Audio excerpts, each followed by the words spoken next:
The Durham report. Let's talk about the Durham report.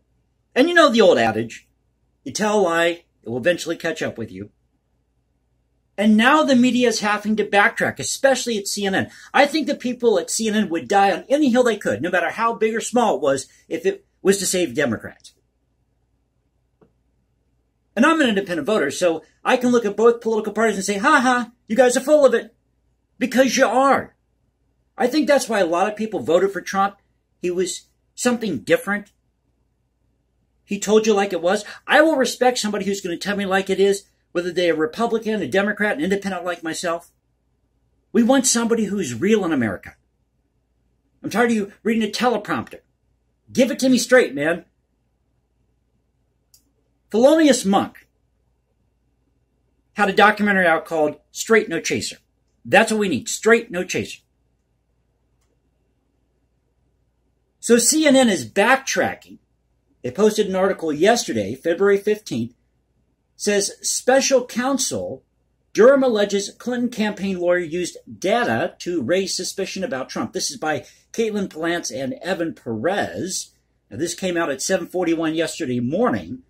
It says here, special counsel John Durham accused a lawyer for the Democrats of sharing with CIA in 2017 internet data purported to show Russian-made phones being used in the vicinity of the White House complex as part of a broader effort to raise the intelligence community's suspicion of Donald Trump's ties to Russia shortly after he took office.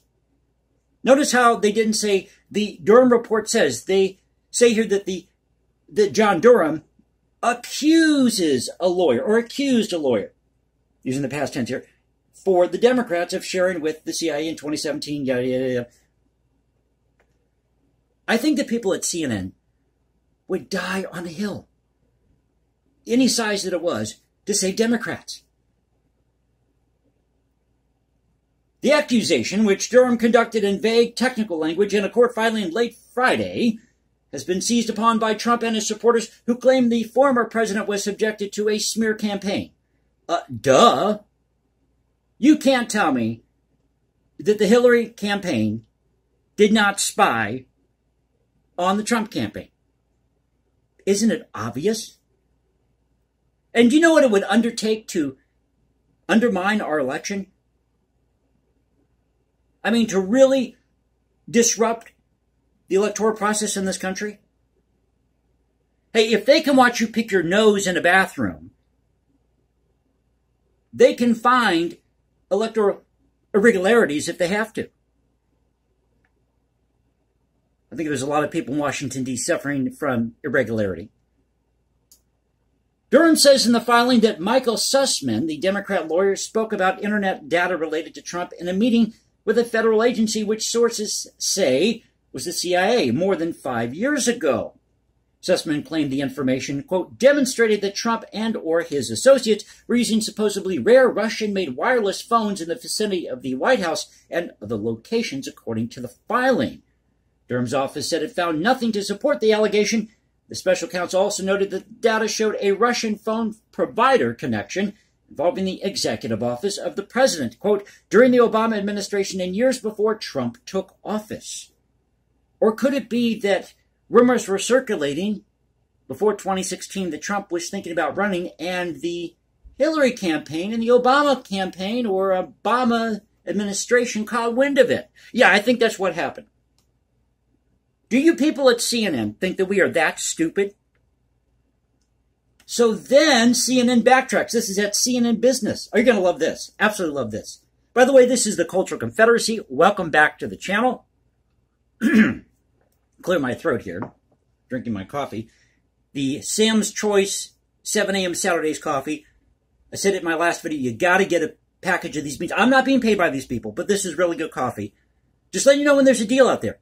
I got a bag of beans, whole beans, 100% Arabica coffee, for $5, 12 ounces, 12-ounce bag. So this is the article today at CNN.com, their business section. Right-wing media said it was exposing a scandal. What it really revealed is how bad information spreads in MAGA world. Huh? Now this is by, Brian Stelter of all people. This is the guy who had his pants off when he was doing a live broadcast or something. Updated at 4:09 p.m. Eastern Time, February 16th. That's today. And, of course, they got a picture here of Durham. And what is it? I forget this other guy's name. I forget. If you see the pictures side by side, you'll know who I'm talking about. Actually, it's a video clip here. I'm not going to play it for you. Says this is in New York, on Saturday night, former President Donald Trump declared that he was the victim of a scandal far greater, that's in quotes, than Watergate, called for criminal prosecutions and reparations. He said, quote, in a stronger period of time in our country, this crime would have been punishable by death. That might be a little bit of a stretch, I'll admit that. But it would have been taken a lot more seriously, I can guarantee you that. Trump's statement made no sense, except to the Fox audience base that badly wants it to be true. Well, not all people who supported Trump necessarily watch Fox News, CNN. A lot of people have turned off cable news and they go to alternative sites on the internet. Obviously, CNN hasn't gotten that memo yet. 4 days later, Trump-aligned media outlets are still amplifying his bogus message far and wide and ranting about the circumstances of his 2016 election win over Hillary Clinton. Well, they're not amplifying anything. If what's in the report is in the report, then that's what's in the report. It's just sad to see that you guys at CNN don't want to accept it. Because I know you think that Hillary Clinton and the Clintons in general are Christ-like figures, saviors of the Democrat Party. Tuesday's cover of the New York Post portrayed, quote, Hillary the spy. What do you think of my graphic here, spy games? The Wall Street Journal editorial page said Trump really was spied on. Fox hosts have called it a bombshell dozens of times. The actual court filing at issue is much less newsworthy than the explosion of false claims that have ricocheted from it. Reporters who went down the rabbit hole to examine the evidence found something very different from what Trump and his media allies said. That should have been the end of it. But instead, the careful reporting, well, hold on a second here. Whoa. Who's going down the rabbit hole? As I said, the Durham report is what's in the Durham report. It is what it is. Why don't you people at CNN take the time, because I know you're literate, you're in the journalism world, why don't you take the time to actually sit down and read what the report says verbatim? Not just cherry pick what you want to fit your narrative. Because that's obviously what you're doing here. If you have to backtrack, seriously, if you have to backtrack, you have a story you published yesterday, and you got to publish a story today to backtrack, then obviously you're hiding something or you just don't want to admit what happened. Because you have no integrity. Bunch of weaklings, if you ask me. Now, where was I in this going down the rabbit hole? That should have been the end of it, but instead of the careful reporting became fodder for commentators to allege a media cover-up. That's why it's worth examining that this as a media phenomenon and an example of how talking points are spread by a massive media apparatus and shared by millions of consumers. Oh, really, CNN? Like what you did with the George Floyd case, Breonna Taylor, Trayvon Martin. Maybe I should go down the list here. Now, I'm not justifying the actions of whoever was involved in those cases and saying the cops were 100% right in what they did.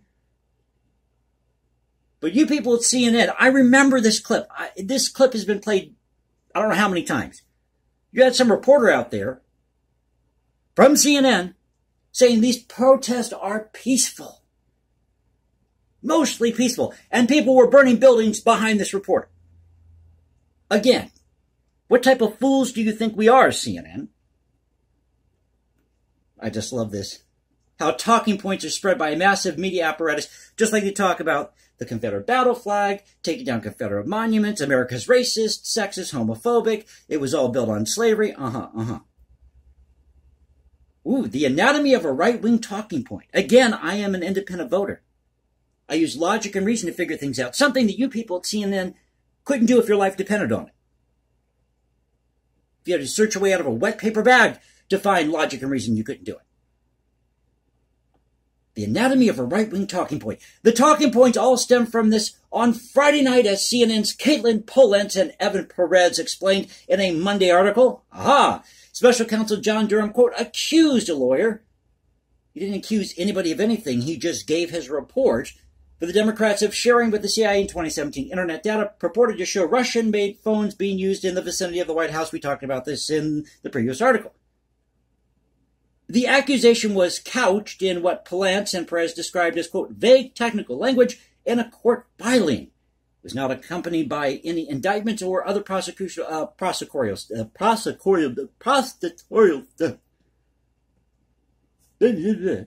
But pro-Trump media outlet, I'm having fun tonight, folks, I really am.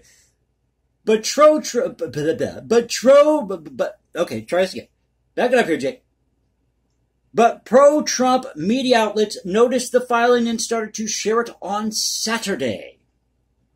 The fact that this supposed, quote, bombshell had been buried in a motion related to claims about attorneys having a conflict of interest, and not an indictment, was the first sign that the story was not what right-wing outlets said. Whoa, wait a minute. So you admit in the story, CNN, that the motion talks about these attorneys having a conflict of interest. Maybe at CNN, being the esteemed journalist that you are, you should investigate that, because you might find something very, very interesting. Or is that below your pay grade? The second was the initial stories never actually went beyond the technical language to explain what purportedly happened. But the ideological outlets that blew the filing way out of proportion weren't incentivized to apply journalistic analysis to the filing. They were incentivized to do the opposite. Among Trump loyalists, Durham's investigation into the origins of the FBI's Russian probe is a shot at vindication. Right-wing TV and radio shows regularly hype Durham as a hero who is trying to right the perceived wrongs of Russiangate. Keyword perceived. Oh, so perception is everything. Interesting, CNN. Even though government and media investigations confirmed dozens of links between the Trump campaign and Russia, and the candidate welcomed the Kremlin's interference in the 2016 election, Trump boosters insist the issue was, quote, a hoax that was hyped by media outlets and intelligence officials to hurt Trump. Well, what do you think, CNN? I mean, honestly. Clinton wanted to win so bad, everybody could see it. I mean, if politics were a buffet, she'd be the first in line. First in line with her tongue out, spoon in hand. But the frenzied chatter, pardon me, they're sipping my coffee here, but the frenzied chatter by Trump cheerleaders asserted otherwise, and incendiary talk, not news, is what drives right-wing outlets like Fox. Incendiary talk. Oh, okay, CNN. Like calling America racist, sexist, homophobic isn't incendiary? Oh, I got it right. Why? You know, I have that problem. I know the word. I've said it a million times, but when I read it, I can't say it. Anybody else have that issue? Trump's Saturday night statement alluding to death penalty crimes cemented this weekend's right-wing storyline. On Sunday morning, Fox ran an inaccurate banner on TV that said Durham, Hillary Clinton's campaign, paid tech company to infiltrate Trump servers to link Trump to Russia. Well, how were they able to get all this together, have these phones? How did they find out about this? That's a big question. How did they know? Okay, let's say this is true, 100% true, that Trump was in cahoots with Putin, with Russia, to win the 2016 election. How did the Hillary Clinton campaign find out? I mean, somebody had to tip them off somehow, somewhere. Didn't it start with some guy saying something in a bar somewhere in Australia? Before normal news outlets even began to write about the court filing, Fox's Abnormal Operation ran a Sunday afternoon segment titled Media Ignores Durham Bombshell. That segment, coupled with Fox's massive coverage, inadvertently showed what really was going on. Fox's networks mentioned Durham at least 30 times over the weekend, so all this time you were counting how many times Fox News, CNN mentioned the Durham report or Durham's name. You couldn't have spent that time actually looking at this report, going through it, maybe double-checking your facts.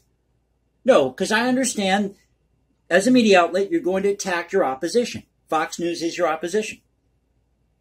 I hear that the ratings for CNN aren't that great, and especially when you got guys like Brian Stelter who are on TV with their pants off.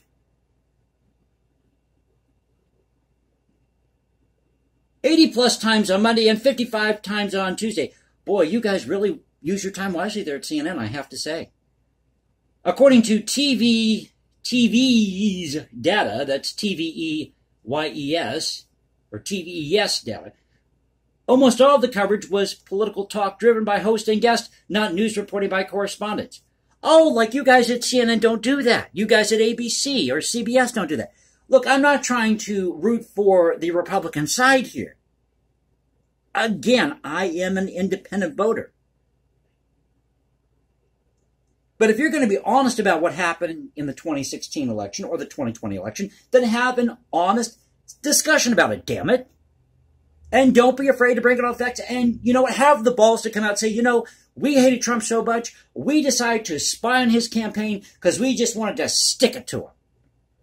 We just wanted to stick to him because we felt like doing that. And we found a way legally to get away with it, and there's nothing you can do about it. Ha ha. You guys have no gumption. You guys are a bunch of weaklings in the political spectrum. Every last one of you. Except for maybe some reporters on Fox News or people out there who are actually doing the real work. And you might have some people at CNN that are doing that. But if you have to have these two articles that are retractions of each other, then that doesn't give you a very good track record, I think. So I thought I'd share this with you, but if you're a Trump supporter out there, you should feel vindicated. I really think you should. And I'll say this again, and I said it before. We should have multiple parties running in this country. If we did that, I guarantee you this would have never been a story. People wouldn't have to resort to spying on another person's campaign. Now, I understand mud is slung all the time in political campaigns. This is nothing new. It's been going on for eons. It was happening back in the Roman Senate. But in this country, shouldn't we have a diverse opinion of thought? Multiple parties running? Really qualified people who can do the job and aren't getting into the presidency because, oh, their family knows this person who knows that person in D.C.? It's all bullcrap in my humble opinion. All bullcrap. You like the video, please click that like button, subscribe, hit me up on Instagram at #JasonComposes. Leave comments below. You can catch me at Twitter, Culture Confederacy at Twitter. This is one of those one-shot videos. It is what it is. Hope you liked it. Don't forget to click that like button, subscribe, hit me up on Instagram at #JasonComposes. Leave comments below. And now you can reach me at Twitter, Culture Confederacy at Twitter. This is the Culture Confederacy saying peace out. Stay safe, everybody, and God bless this great country.